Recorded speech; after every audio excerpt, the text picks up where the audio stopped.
Bonjour, notre Luxury Story nous amène aujourd'hui à la rencontre d'un artiste, j'ai envie de dire un grand artiste, un sculpteur, un peintre, quelqu'un qui a exposé ou qui a peint en live pendant 20 jours au musée Pompidou, quelqu'un qui a été, vous m'autoriserez à le dire, le petit jeune du mouvement de la figuration narrative, en opposition par exemple à l'abstraction ou encore le pop art, qui a été de ceux qui ont fait cette abstraction narrative que sont Télémaque, Rancière, Monoric, Clavel, etc., etc. Bonjour Yvan Messac. Bonjour. Alors racontez-nous, par où on commence peut-être la figuration narrative?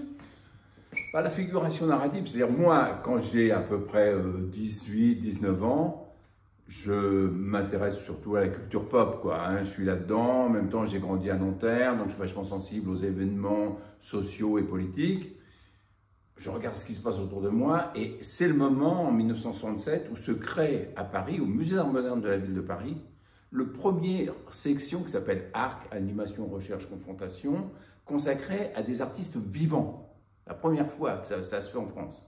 Et là, la première expo, il y a justement des gens comme Rancillac, Hérault, je ne sais pas s'il y avait Télémaque, mais il y avait aussi Cudeau et des gens comme ça. Et je suis très touché par ça. Je fais déjà des peintures un peu psychédéliques dans mon coin, qui ressemblent à un son un peu pop et tout.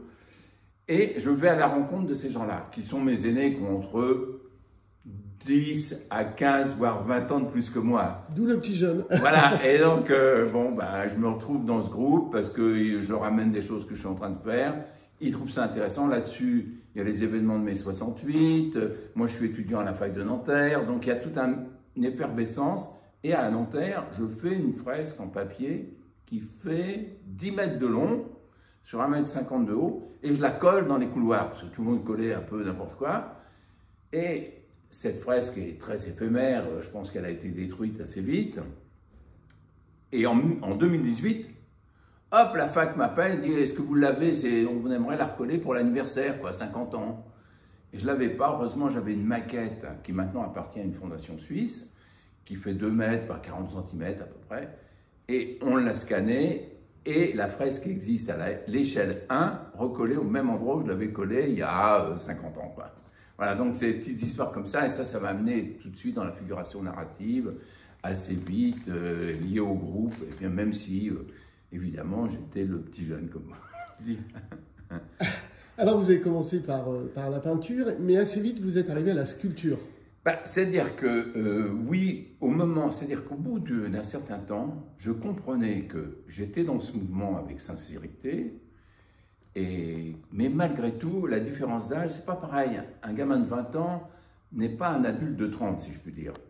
Il y a un moment, là, il y a un gros écart, là, entre 30-35 ans et 20 ans, là, c'est pas les mêmes copains, c'est pas les mêmes distractions, c'est pas les mêmes musiques. Eux, ils étaient jazz, moi j'étais rock, en gros, pour simplifier. Plutôt Jimi Hendrix, je crois, c'est ça d'ailleurs? Ouais, moi j'étais très Jimi Hendrix, très Frank Zappa, des choses comme ça. Bon. Et puis, je m'autorise d'ailleurs, je constate la présence des vinyles et de l'ampli à lampe. Ouais, et donc je me suis dit, qu'est-ce que je fais avec eux? Après tout, je peux me remettre en cause.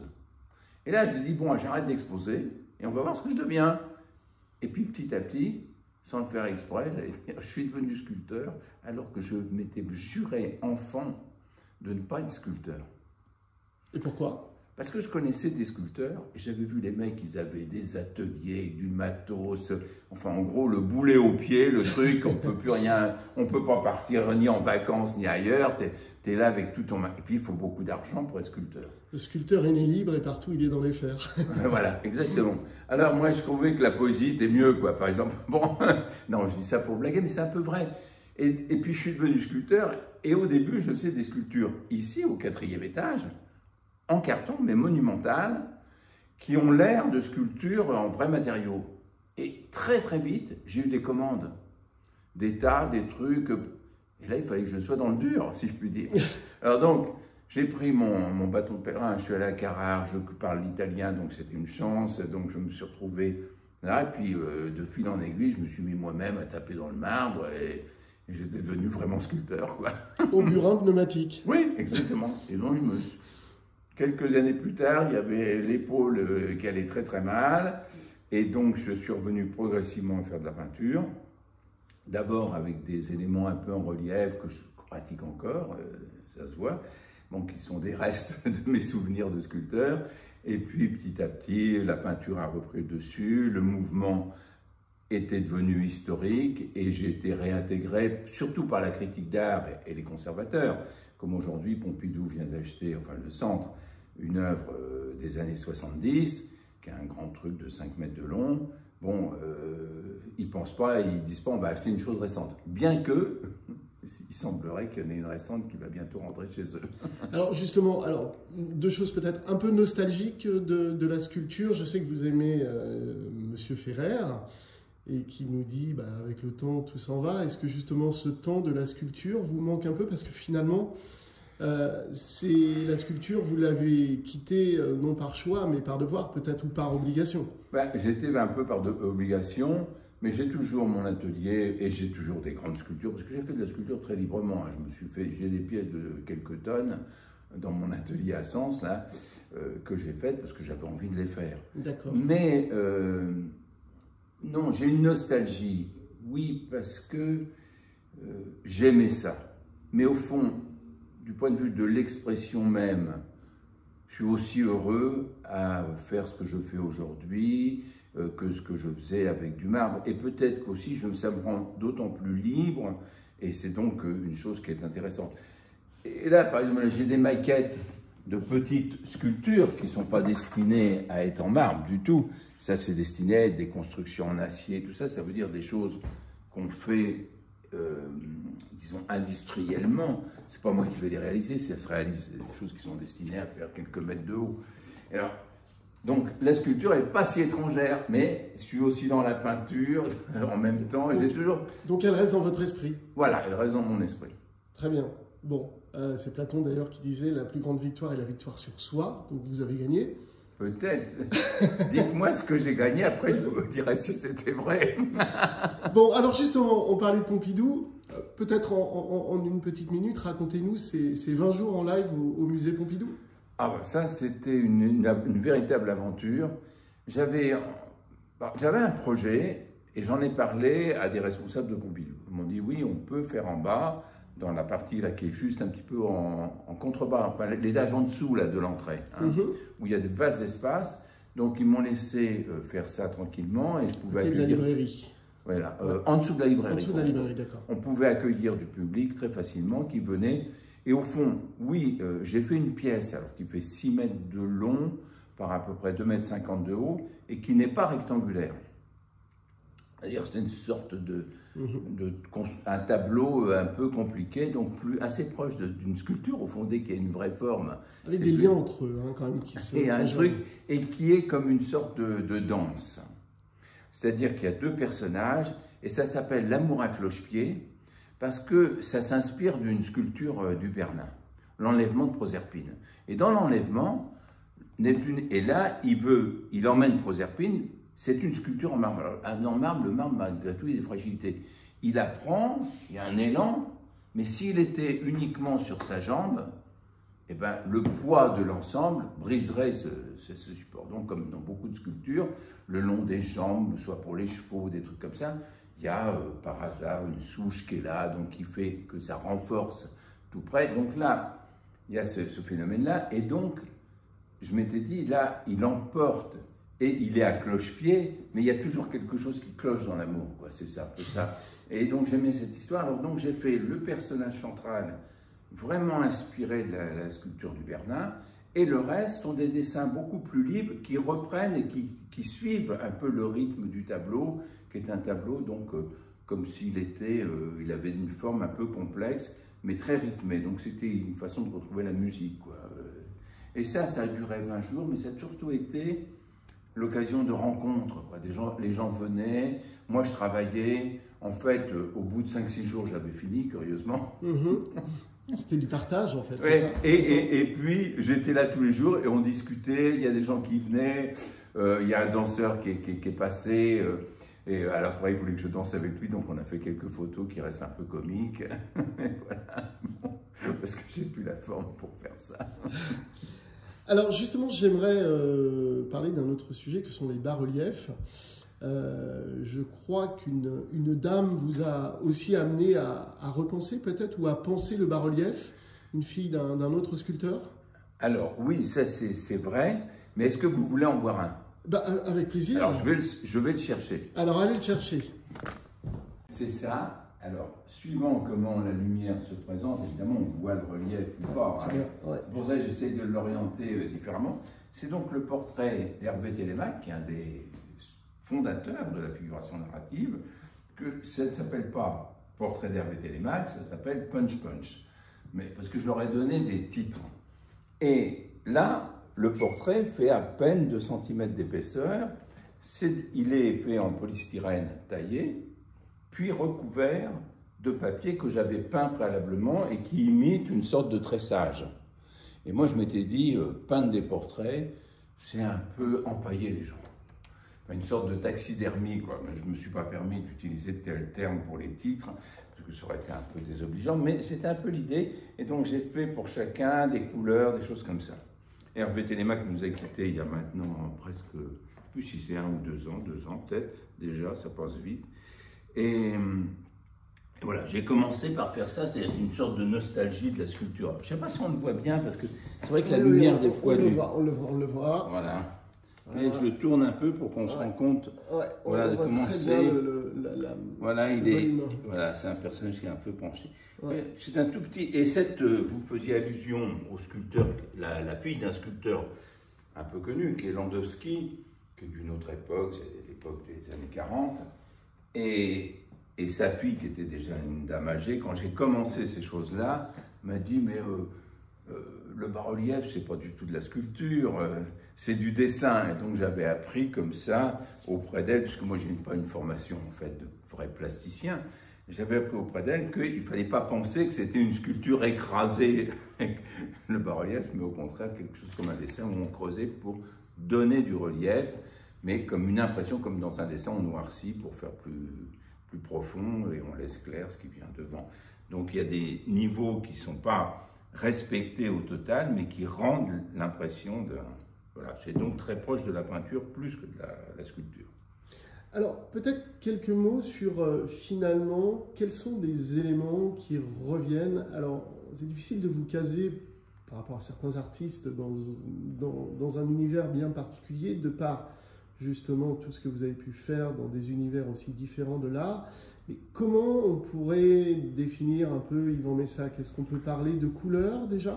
Alors, on peut parler de couleurs, c'est vrai, parce que ça m'a beaucoup préoccupé dans mes premiers tableaux, au point de me poser la question de est-ce que la couleur raconte pas autre chose que ce que j'ai dessiné, et que j'ai sorti là une sorte de manifeste de la couleur dans les années 70, que ça a poursuivi même quand je me suis mis à faire des sculptures en carton, c'est-à-dire elles étaient peintes, où la question de la couleur venait dans la sculpture, et des choses comme ça, quand même, et encore aujourd'hui, et même je reste très intéressé, très sensible à la couleur. Mais je crois que ce qui pourrait caractériser l'ensemble de mon œuvre, c'est l'idée qu'il ne s'agit pas de trouver un style, mais de considérer que le changement, c'est la dynamique quoi, dans la vie. Et donc, tout d'un coup, quelque chose est au centre, mais à force de le répéter, de refaire, par exemple, quand moi j'utilise un thème, des fois je fais 1, 2, 3, 4, 50, jusqu'à 50 tableaux, oui, ça peut arriver. Et évidemment, s'ils ne sont pas tous identiques au premier qui m'avait un peu émerveillé, et des fois il y en a un qui est meilleur et la plupart des fois sont moins bons, enfin ça peut arriver, mais ils changent au fur et à mesure parce qu'on ne peut pas refaire le même tableau le lendemain, et puis on n'en a pas envie, moi j'en ai pas envie, et à force de changer, ben, on se retrouve qu'on est ailleurs. Et cet ailleurs, moi je l'accepte, je pense qu'il m'appartient, tout comme, je crois que je vous l'avais dit une fois, je suis toujours Yvan Messac, mais je suis Yvan Messac à 75 ans et pas à 8 ans quand je joue aux billes. Mais c'est le même. Et puis quand j'avais 40 ans, ou d'autres choses m'intéressaient dans la vie, quoi. Voilà, donc c'est surtout ça, je crois que je pourrais dire. Donc c'est cet esprit d'être libre, non pas par rapport au monde, mais par rapport à moi-même, d'accepter que je ne suis pas tel que je pourrais imaginer que je suis. Très bien, très belle parole. On sent Platon, la sagesse que vous aimez aussi, je crois. Oui. Un dernier mot peut-être Oui. sur une très belle actualité, un très beau livre. Alors, ce livre, justement, ça répond un peu à votre question précédente. Mon épouse me dit, mais Yvan, tu as fait tellement de choses, parce qu'il se trouve que par ailleurs, j'ai même fait des objets, tout ça, que beaucoup de gens presque l'ignorent ou l'oublient. C'est-à-dire qu'aujourd'hui, plus personne me demande une sculpture, parce que je ne suis plus le sculpteur Yvan Messac. Mais quand j'étais sculpteur, on avait oublié que j'avais été le jeune peintre que j'avais été avec un certain succès. Elle me dit, mais tout ça, tu dois faire quelque chose avec, fais un livre, mais alors surtout, très peu de mots, parce qu'aujourd'hui on ne lit plus, fais un livre d'images, une BD, je sais pas quoi. Moi je ne suis pas dans le monde de la BD, c'est vrai, c'est un des mondes qui m'est étranger. Donc je me suis dit, elle a peut-être raison, j'hésitais, j'avais peur que ça me prenne des années. Et puis je me suis jeté dans le truc, j'ai commencé à dessiner une planche dans un format qui était horizontal, et puis j'en ai fait 2, 3, 4, 5, et puis finalement, ça s'est constitué, j'ai corrigé, j'ai mis très peu de texte et beaucoup d'images, des dessins, des collages, j'ai essayé de faire un petit personnage qui était un peu, disons, le narrateur qu'on retrouve de temps en temps. Voilà, et c'est devenu une autobiographie, au fond, en images. Alors c'est ce qu'elle a de singulier, parce que je crois que pour l'instant, je n'ai pas connaissance qu'il en existe d'autres. Donc je suis très fier de ça. Donc à retrouver où? À la librairie Pompidou par exemple? Alors on a la librairie du centre, le vend. À Paris par exemple, les cahiers de Colette, le vend est là en vitrine, je crois même. Je sais qu'actuellement il y a une grande exposition figuration narrative à Caen, au mémorial de Caen. Donc le magasin du mémorial vend aussi la monographie. Je sais qu'il y a dans d'autres lieux en province, mais que je ne connais pas moi par cœur, c'est surtout l'éditeur in fine qui diffuse aussi, donc c'est lui qui s'en occupe. Enfin bon, on le trouve, et puis si on ne le trouve pas sur le net, je crois qu'il y a plein de possibilités de l'avoir. Voilà, donc c'est un livre qui j'espère durera, parce que ce n'est pas un livre éphémère, ce n'est pas un catalogue. On ne peut pas dire qu'il y ait beaucoup de reproductions. Il y en a des reproductions des œuvres qui jalonnent comme ça le parcours, mais pas uniquement. Enfin, je veux dire, ce n'était pas le sujet. Aujourd'hui, d'autres personnes pensent à ce que je fasse un livre plus complet, enfin, retraçant plutôt les œuvres que j'ai faites là, sur les 50 dernières années, plutôt que ça. Mais ça, c'est un livre auquel je tiens beaucoup. Alors, c'était justement ma dernière question. S'il y avait une ou deux œuvres que vous voudriez qu'on retienne quand vous serez loin de nous.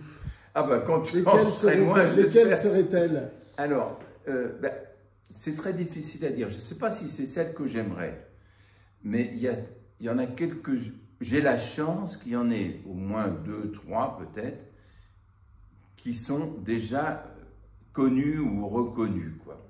Donc, il y a un tableau que j'ai fait dans les années 70 qui s'appelle, c'est un portrait de Geronimo, qui s'appelle Geronimo, avec un portrait de Geronimo d'où un train du Far West la sort du ventre, qui est un tableau qui a été beaucoup vu, beaucoup reproduit, donc on le connaît bien, et je pense qu'il restera. Il a déjà été dans des collections, il a déjà été présenté par exemple au musée du Quai Branly. Bon. Et puis il a voyagé, on l'a beaucoup emprunté au collectionneur qui l'a. Ça, je pense que c'est un tableau clé. Je crois que justement, mon tableau aussi de cette époque-là, qui s'appelle Vietnam 69, qui appartient donc à la Fondation Gandur en Suisse, est un tableau qui a aussi été très vu, très reproduit, qui me considère emblématique. Donc je pense qu'ils resteront.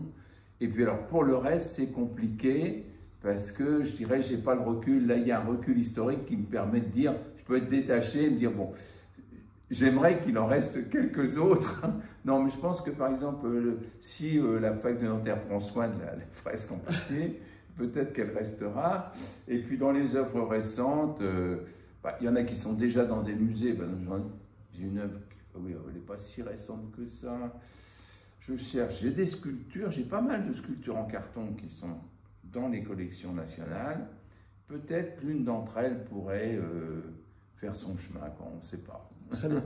Et une dernière petite surprise, je crois, vous nous préparez quelques mots parce qu'on aura l'occasion de se revoir, j'espère. Bah, j'espère, ouais. Qu'est-ce que je dois faire? Ah, ben, alors, on va vous aimez les femmes aviateurs, je crois. Ah oui, alors là, c'est un truc, c'est que je me suis intéressé beaucoup aux luttes féminines et féministes dès les années 70. J'ai pas mal de tableaux qui jalonnent mon histoire sur ce thème du féminisme. Et récemment, je pensais aux pionnières de l'aviation. J'avais fait un grand tableau qui s'appelait « Hommage aux pionniers de l'aviation » il y a quelques années. Et j'avais envie de faire ça. J'ai regardé, j'ai trouvé qu'il y avait des femmes formidables. Et surtout, ce qui m'a marqué, c'est qu'elles ont des liens avec l'art.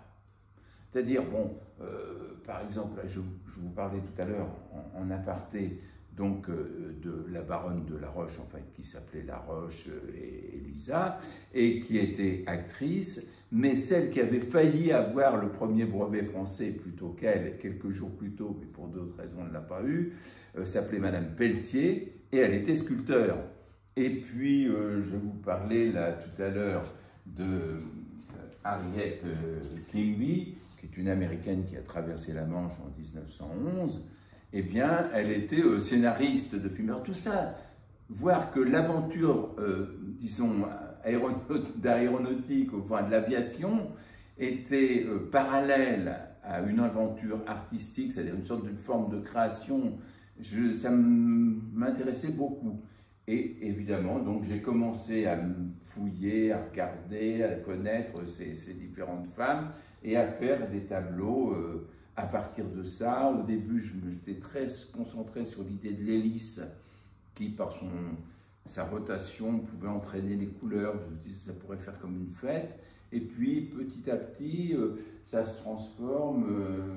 Il y en a beaucoup là où j'ai fait quelque chose où il y a plus la vibration que cette histoire-là, et où on voit des portraits. Je pensais que c'était pas mal si je pouvais faire une petite série de portraits, voilà. On garde la surprise, c'était oui, le teasing. Exactement, ça sera sans doute montré en 2024. Très bien, merci Yvan Messac. Merci à vous.